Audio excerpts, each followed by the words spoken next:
East Pakistan के हवाले से ये बात ज़हन में रखिएगा कि जब पाकिस्तान बना है उस वक्त भी ये मसला मशरकी पाकिस्तान का कोई चंद साल में, चंद महीनों में, चंद हफ्तों में नहीं बन गया था। ना ये कोई फौजी शिकस्त थी जो मैदान जंग में हमें हुई।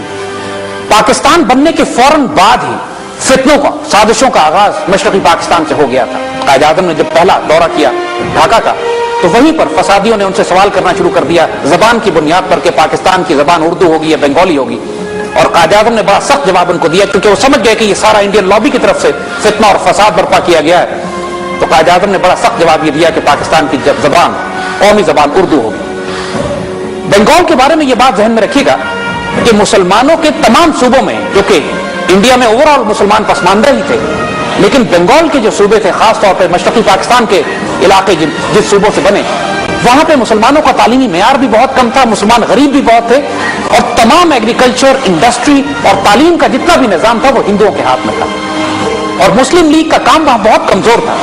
तो पाकिस्तान बनने के बाद भी जितनी भी इंटेलिजेंसिया थी, जितनी भी एलीट थी वहां पर, वो तमाम की तमाम हिंदू डोमिनेटेड रही। हत्ता कि हाल ये हो गया था कि वहां का जो एजुकेशन सिस्टम कायम किया गया, यूनिवर्सिटीज और कॉलेजेस और स्कूलों में जो पाकिस्तान स्टडीज पढ़ाने वाले प्रोफेसर भी, टीचर्स भी मुकर्रर किए गए, तो अक्सर उसमें हिंदू हुआ करते थे। वहां पे माओइस्ट और मार्क्सिस्ट आइडियोलॉजी ने बड़ा जोर पकड़ा।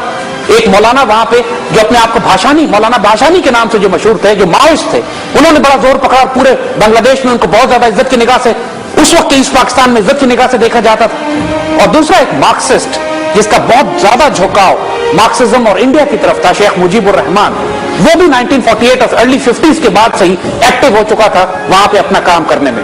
जब तालीमी निजाम को भी हिंदू लीड करते हो, हिंदू टीचर्स हो, फिर गवर्नेंस कमजोर हो, मुस्लिम लीग की आइडियोलॉजी वहां पर कमजोर हो, तो हाल ये हो चुका था कि 1957 तक, यानी उस वक्त अयूब खान का मार्शल लॉ भी नहीं लगा था, कि मौलाना भाषानी ने मगरबी पाकिस्तान को अस्सलाम वालेकुम कह दिया था। यानी उसके तारीखी अल्फाज है जिसमें उसने कहा था कि मगरबी पाकिस्तान से अलग होना चाहते हैं। तो सेपरेटिस्ट टेंडेंसीज तो मशरकी पाकिस्तान में पाकिस्तान बनते वक्त ही से डेवलप होना शुरू हो गई। मगरबी पाकिस्तान के हुक्मरानों की बैड गवर्नेंस, उनका एनालिसिस सिचुएशन का देख नहीं सके, फिर वसाइल का गलत इस्तेमाल, सियासी गलतियां मुसलसल कई नस्लों तक होती रही। कौमें और मुल्क एक नस्ल में या एक छोटे से फैसले की वजह से नहीं टूट जाया करते। मगरबी पाकिस्तान और मशरकी पाकिस्तान के दरमियान 1000 मील का फासला, हमारा बदतरीन दुश्मन हमारे बीच में मौजूद, जिसको अयूब खान ने अपनी तकरीर में कहा था कि भारतीय हुक्मरान कभी भी पाकिस्तान के वजूद को अपने दिल से तस्लीम नहीं कर सके। तो इंडियंस ने पाकिस्तान की इस कमजोरी को हमेशा से देख लिया था, और ईस्ट पाकिस्तान पर उनका फोकस बहुत ज्यादा रहा था पाकिस्तान बनते ही।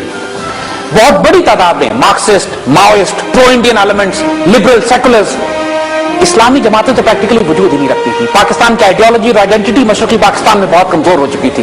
देखिए, कौमें बनती हैं आइडियोलॉजी की बुनियाद पर, कौमें बनती हैं इस बुनियाद पर कि वो अपने आप को इस्लाम के साथ, अपनी आइडेंटिटी के साथ, पाकिस्तानियत के साथ अपने जोड़ कर रखें।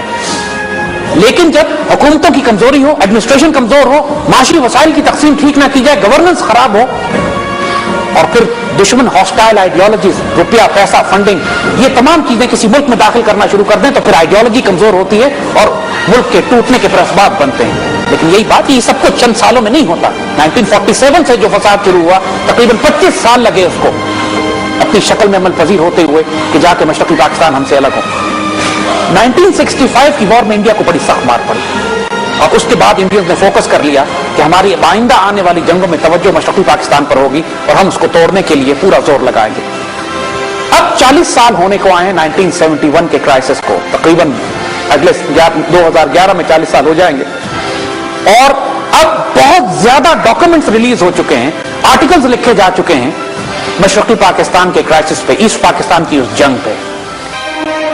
अमेरिकन डॉक्यूमेंट्स भी डिक्लासिफाई हुए हैं।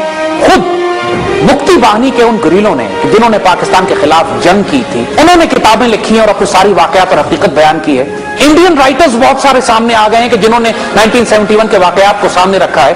अब हिस्टोरिकल आर्काइव, वो तारीख जिसको छुपा के रखा गया 40 साल तक, 40 साल तक जो झूठ बोले गए, اب وہ جھوٹ کھل کے سامنے آ گئے ہیں اور اب وقت آ گیا ہے کہ ایسٹ پاکستان پر ایک مکمل انالیسس کیا جائے. یہ دیکھا جائے کہ وہ سارے الزامات جو 40 سال تک لگائے جاتے رہے ہیں پاکستان کے اوپر, پاکستان آرمی کے اوپر, پاکستان کے لوگوں کے اوپر, اس کی حقیقت کیا ہے. انڈین را کا کیا کردار تھا اس کے اندر, دشمنوں نے کیا سازشیں کی, عالمی سپر پاور کا کیا کردار تھا, کیا پاکستان آرمی کو وہاں ایک میدان جنگ میں شکست ہوئی تھی, یا یہ جنگ سازش کے نتیجے میں, ڈپلومیسی کے فیلئر کے نتیجے میں, پالیٹکس اور سیاست کے فیلئر کے نتیجے میں, اور پھر 30 سال کی دشمن کے ایفرٹ کے نتیجے میں ایک آبادی کو پاکستان سے توڑ کر الگ کیا گیا. اور کیا وہ جو میدان جنگ میں جو ہیروئکس تھے ہمارے, جو ہمارے جانباز, ہمارے غازی, ہمارے سولجرز نے ہماری تاریخ کی اگر اعلیٰ ترین مثالیں آپ دیکھنا چاہتے ہیں جرأت اور دلیری کی اور شہادت کی, جس کو ہماری تاریخ میں آج نہیں پڑھایا جاتا, وہ ایسٹ پاکستان میں.